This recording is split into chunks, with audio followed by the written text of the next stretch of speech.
John Pesutto, you would know, he's not a friend of the show. We've been quite critical of him here for the last couple of months for various things he's done, including pushing women out of the Liberal Party because they dare to speak up for women. What a crime that is.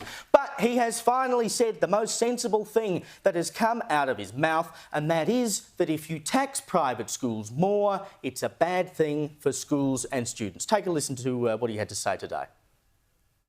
Not only will we oppose Labor's school tax, which will impose payroll tax on independent schools across Victoria, we commit to repealing that tax after we win the 2026 state election.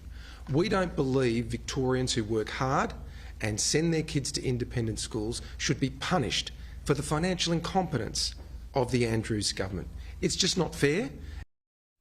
Comrade Chairman Dan, as we know, has run out of money down in Victoria, so part of his budget last week was that he would slap any private school that has fees of more than $8,000 per student with a removal of their payroll tax exemption. That's apparently going to drag in another $421 million over the next few years. Does the state government not understand that if private schools didn't exist, all of those students would have to go somewhere else, presumably into a public school. So the government would have to pay for the whole lot, or they can give a little bit of a subsidy to the private school, the parents pay the rest of the tab, and it ultimately saves them money. I mean, it is just stupid short-term politics from the Victorian government. And another way of targeting Christian schools or schools of faith, because we all know the vast majority of private schools are either Catholic, they may be Muslim, etc. and so on. They're very rarely just plain private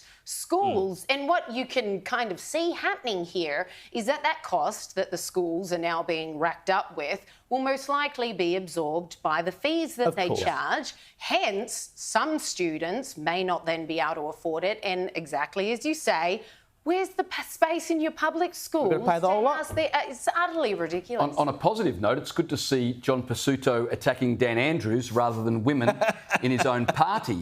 And he's promised to repeal this tax, but I don't think he'll get the opportunity because John Pesutto signed his resignation when he booted Moira Deeming from the party, and the next election isn't until 2026. I doubt very much John Pesutto will be the leader of the Liberal Party in 2026. Was a little bit optimistic in that clip when he said, when we win in 2026, mate, you're not going to win until 2036.